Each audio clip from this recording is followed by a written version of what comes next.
ఎక్కడైనా ల్యాండ్ పై ఇన్వెస్ట్ చేయాలని అనుకుంటున్నారా? అయితే ఫ్యూచర్ సిటీలో ఇప్పుడే ల్యాండ్ తీసి పెట్టుకోండి. పూర్తి వివరాలకు మాకు కాల్ చేయండి. నమస్తే రమగారు. నమస్తే చేయ. రమగారు, కార్తీక పౌర్ణమి. కార్తీక మాసం అనగానే మాసం మొత్తం ఒక విశిష్టత అయితే పౌర్ణమికి మరో విశిష్టత కదండి, స్పెషల్. మరి పౌర్ణమి యొక్క విశిష్టత. పౌర్ణమి కంటే ముందు మనం ఏం చేస్తాం? క్షీరాబ్ది ద్వాదశి, చిలుకు ద్వాదశి ఇవి చేసుకుంటాం కదా. ధాత్రి, తులసి ధాత్రి కళ్యాణం చేస్తాం. అవి రెండు ఇవి చేసుకుని అదొక హడావిడి. 3 రోజులు గడవగానే పౌర్ణమి వస్తుంది. పౌర్ణమి మరీ విశేషము. పౌర్ణమి నోములు ఉంటాయి చాలా మందికి. అవును, పౌర్ణమి నోములు మరి ఎవరెవరి ప్రాంతాల్లో ఏ రకమైన నోములు ఉంటే అవి తప్పకుండా చేయండి, మానకుండా. నాకు తెలియదండి అని చెప్పకండి, ఎవరో ఒకళ్ళని అడగండి. ఉంటే వాళ్ళని ఫాలో అవ్వండి. లేకపోతే మనకు అవి ఎందుకు, మనకే బోల్డ్ ఉంటాయి. అదే కదా. కానీ మీ ఇళ్ళల్లో నోములు ఉంటే మీ ప్రాంతంలో ఏం చేస్తారో, దేశాచారాలు, గ్రామాచారాలు ఏ ఉన్నాయో అవి తప్పకుండా పాటించండి అమ్మా. మీ ద్వారా అవి తర్వాత తరాలకి వెళ్తాయి. మనకి మన దాన్ని కంటిన్యూ చేయటం, మన కలి ప్రభావం వల్ల ఒక తరం నుంచి రెండో తరంకి అందవలసినవి ఏవి అందకుండానే పోతున్నాయి. పిల్లలకి అన్నం ఎలా పెట్టాలో కూడా మర్చిపోయే స్థితిలోకి వచ్చాం మనం. మీరు కాన్ఫిడెంట్గా లేకపోతే, మనం కాన్ఫిడెంట్గా లేకపోతే మన పిల్లలకి ఏం చెప్పలేము, సమాధానం చెప్పలేము. కాన్ఫిడెన్స్ ఎప్పుడు వస్తుంది? చేస్తూ ఉంటే వస్తుంది. ఏమో నేను చిన్నప్పుడు చేసేవాళ్ళని నాకు తెలియదంటే మా అమ్మకేం తెలీదు మీరు చెప్పండి అంటారు నన్ను ఎంతసేపు. అది చెయ్యొద్దమ్మా. మీరు ఏది చేసినా కనుక్కుని చేయండి, తెలుసుకుని చేయండి.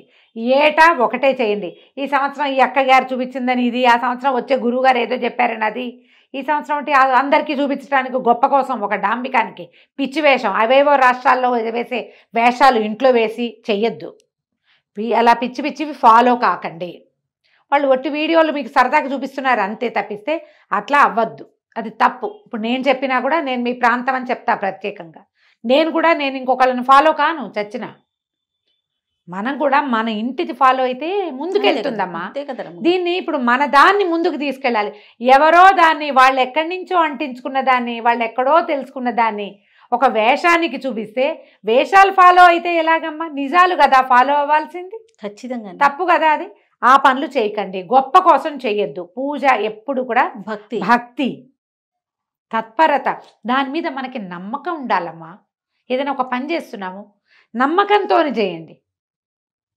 ఫ్యాన్సీగా వేషం కోసం నలుగురికి చూపించడానికి చేసేది ఏది కూడా ఫలించదు. ఎప్పుడైనా బెడిసి కొట్టేస్తాయి అవి. బెడిసి కొట్టే పనులు చెయ్యొద్దు. వాళ్ళు చూపించారని అందం అలంకరణ కంటే భక్తి, శ్రద్ధ, తత్పరత చాలా ఇంపార్టెంట్. ఇది బ్యూటిఫికేషన్ కోసం కాదు. ఈ భక్తి మిమ్మల్ని భగవంతుని వైపుకి నడిపించడానికి, ఈ పర్వదినాలన్నీ మీరు అలంకారం చేసుకుని జనాలకు చూపించడానికి, కొత్త చీరలు కట్టుకోవటానికి కాదమ్మా. అది ఆలోచించండి. అట్లా ఈ ప్రదర్శన మనం పెళ్ళిళ్ళు పేరెంటాలప్పుడు చేస్తూనే ఉన్నాం కదా. దానికి ఇంకా ఉన్నాయి, బోల్డ్ ఉన్నాయి. పిల్లల పుట్టినరోజులు వస్తాయి, మీ పుట్టినరోజులు వస్తుంది, పెళ్లి రోజులు వస్తాయి కదా. పర్వదినాలలో పిచ్చి వేషాలు వేయకండి. బ్రీఫ్గా అదే మాట. మన ఇంట్లో, మన ప్రాంతంలో, మన చుట్టుపక్కల, లేదా మనకు ఒక ఆధ్యాత్మిక గురువో లేకపోతే దైవ సంబంధమైన ఆధ్యాత్మిక గురువులు అందరికీ ఉండకపోవచ్చు. పురోహితులు ప్రతి వాళ్ళకి ఉంటారుగా. ఏటా ఓ గురువు గారినే, ఒక అయ్యగారినే పిలుచుకుంటాం కదా. అంతే లేదు, అది కూడా లేదు. మన ఇంటి దగ్గర ఒక దేవాలయం ఉంది, మనం వారానికో 2 వారాలకో అక్కడికే వెళ్ళి అయ్యగారికి నమస్కారం పెట్టొస్తామా? ఆ అయ్యగారిని పెట్టుకోండి, ఆయన చెప్పిన ప్రకారం చేసుకోండి. వచ్చే ఏడాది మళ్ళీ మర్చిపోతాం అనుకుంటే ఇప్పుడు మనకు అవకాశం ఉంది, ఫోన్ తోటో పుస్తకంలోనో రికార్డ్ చేసి పెట్టుకోండి. వచ్చే ఏడాది మళ్ళీ ఏం చేయాలి అని అడగద్దు. మీరు కొత్తవి మొదలు పెడితే కుశంకలు ఎక్కువగా ఉంటాయి. మీరు ఏటా 365 ఒత్తులు వెలిగిస్తున్నారనుకోండి, నేను అక్కర్లేదమ్మా ఇంటికి ఒక దీపం అని చెప్తా. మానే ఎక్కర్లా, మీరు చేసేది మీరు చేసుకోండి. కొత్తగా చేసేవాళ్ళు ఒకటే పెట్టుకుంటారు. పిల్లలతోటి కూడా వెలిగిపిస్తానండి నేను, లక్షణంగా వెలిగించుకోండి, మాకే అభ్యంతరము లేదు. మానేస్తే మీకు డౌట్ వస్తుంది, అమ్మో మానేసాం పిల్లాడు అందుకే పడ్డాడు, ఇలాంటి డౌట్లు వస్తాయి. డౌట్లలోకి వెళ్ళొద్దమ్మా. మనం ఏది చేసినా భగవంతుని వైపు మనం సజావైన ప్రయాణం, రుజుమార్గంలో వెళ్ళాలి, సరైన మార్గంలో వెళ్ళాలి. రుజుమార్గం అంటే చూడండి, పెద్ద దీపం ఉంది, దానికి పెద్ద అడ్డం కట్టేసాం, రేకు ఏం కనపట్ల, దానికి ఒక్క హోల్ పెట్టాం. అంత దీపకాంతి ఆ హోల్లో నుంచి వస్తుంది బయటికి. మీరు ఆ సన్నటి మార్గాన్ని పట్టుకున్న దేవుడి వైపు వెళ్తారు. అది సజావైన మార్గం కావాలి అంతే. ఈ సంవత్సరం ఈ వేషం, వచ్చే సంవత్సరం ఇంకో వేషం, వాళ్ళెవరినో ఇవాళ ఫాలో అయ్యి చెయ్యొద్దు, అది పద్ధతి కాదు. సాధారణంగా ఏం చేస్తారు కార్తీక పురాణానికి, కార్తీక పౌర్ణమికి పగలు ఉపవాసం, రాత్రి భోజనం సాధారణ నియమం. మీరు నక్తాలు ఉంటే కార్తీక నక్తాలు ఉంటారు కదా, పగలు ఉపవాసం రాత్రి భోజనం, ఇది కూడా నక్తాల్లో కలిసిపోతుంది, పర్వాలేదు. ఈ పగలు ఏం తినచ్చు ఏం తినకూడదు, ఒకవేళ ఆకలికి ఉండలేని వాళ్ళు, ఇందులో మళ్ళీ గర్భవతులు కానీ చంటి పిల్లల తల్లు కానీ వయోవృద్ధులకు కానీ ఉపవాస నియమం లేదు. మీరు ఈజీగా దేవుడి దగ్గర నివేదన చేసుకుని అవి తినండి, అది కూడా ఉపవాసం కిందకే వస్తుంది, తప్పు లేదు. పొద్దున ఏదో నివేదన చేస్తాం, పాలు గిళ్ళు పెడతాం, అన్నం వంట చేసుకుని వంటంతా పెట్టేయండి, శుభ్రంగా తినండి ప్రసాదాన్ని, ఉపవాసమే. ఉపవాసం లేను అని చెప్పక్కర్, మేము ఉపవాసం లేవండి అన్నం తిన్నాం అనక్కర్లా, ప్రసాదమే తిన్నాం మేము, చూపించాం కదా. కూర పప్పు, పిల్లలకి ఏదో వండుతాం చిన్నదంత అన్నం, అది కూడా నివేదన చేయండి. పిల్లాడు కూడా ఉపవాసం ఉన్నట్టే చంటాడు కూడా చక్కగా, ఈ పని చేయండి. ఈ పెద్దవాళ్ళందరూ దీనికి సూర్యోదయానికి ముందే స్నానం చేయాలి, పగలు నిద్రపోవద్దు. కానీ ఇందులో మళ్ళీ గర్భిణులు, పెద్దవాళ్ళు, చంటి పిల్లల తల్లులకి అమెండ్మెంట్, వాళ్ళకి లేదు ఆ నియమం. మీరు ఉపవాసం చేయదలుచుకున్న వాళ్ళు పగలు పడుకోకండి.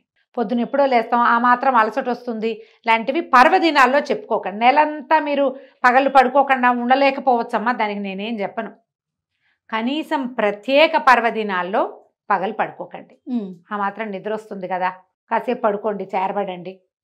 నో, రాత్రికి పడుకుందరు కానీ పెందరాళి. పర్వదినంలో చేయొద్దు. మనకి ఫలితం పూర్తిగా కావాలంటే ఇది పద్ధతి. మన అమెండ్మెంట్లు మనం చెప్పుకుంటాం, శాస్త్రానికి చెప్పలేము అవన్నీ. కరెక్ట్ అండి. సాయంకాలం చీకటి పడంగానే పెందరాళి వాకిళ్ళు ఊడ్చుకోండి, ఇల్లు ఊడ్చేసుకోండి, చకచక. ఏదైనా పని అంటే అమ్మాయితో చేయించుకోండి, ఏదో మీరే అయితే చేసుకోండి. సావాకిట్లో సంధ్యకు ఒక ముగ్గు వేయండి, సంధ్య ముగ్గు వేసుకోండి. తర్వాత తులసి దగ్గర శుభ్రం చేసి ముగ్గేసి పెట్టుకోండి. ఒక చెంబు నీళ్ళు పోసుకున్నాం. అంత శక్తి లేకపోతే చలి పెరిగిపోతుంది కాబట్టి కాళ్ళు చేతులు మొహం కడుక్కుని ఉదయం వేసుకున్న వస్త్రాలన్నీ మార్చేసుకోండి, అన్నీ మార్చుకోండి. తర్వాత దీపారాధన చేసుకోండి. దేవుడి దగ్గర ముందు తొలి ఒక దీపారాధన చేసి తులసమ్మ దగ్గర ఒక దీపం పెట్టాక అప్పుడు మీరు 365 ఒత్తుల్ని వెలిగించుకోండి. ఈ 365 ఒత్తులను కూడా ఉదయం స్నానం తర్వాత మీరు ఏదైనా ఆవు నేతిలో తడిపి ఉంచితే ఒత్తులు బాగా సులువుగా వెలుగుతాయి, పూర్తిగా ఆహుతవుతాయి. ఒత్తి పైన ఇట్లా మండి కింద భాగం ఉండటం కంటే మొత్తం ఆహుతైతే శ్రేష్టము.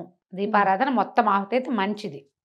అవకాశం ఉండి ఒకవేళ అవ్వలేదనుకోండి, ఒక చిటికెడు కర్పూరం వెలిగిస్తే మీకు సులువుగా వెలుగుతుంది. 365 ఒత్తులు వెలిగించండి. సంవత్సరంలో స్త్రీలకి పూర్తిగా అవకాశం ఉండదు. 365 రోజులు దీపారాధన అవకాశం ఆడవాళ్ళకి అవకాశం ఉండదు. మగవారు వేరే వేరే ప్రాంతాలకు వెళుతూ ఉంటారు, ప్రయాణాల్లో ఉంటారు, ఉద్యోగ వ్యాపార నిమిత్తంగా కుదరకపోవచ్చు, లేదా ఆసక్తో అనాసక్తో ఏదైనా కుదరని పరిస్థితిలో ఏదైనా కావచ్చు, వారికి అవకాశం లేదు. వాళ్ళకి కూడా ఈ ఒత్తులు వెలిగిస్తే సరిపోతుంది. భార్యకు ఒకటి భర్తకు ఒకటి పెట్టవలసిన అవసరం సాధారణంగా లేదు. మీకు అలాంటి ఆస్తి ఉంటే పెట్టుకోండి. చంటి వెంటి పిల్లలు ఉంటే వాళ్ళకు కూడా అని పెట్టకండి అమ్మ.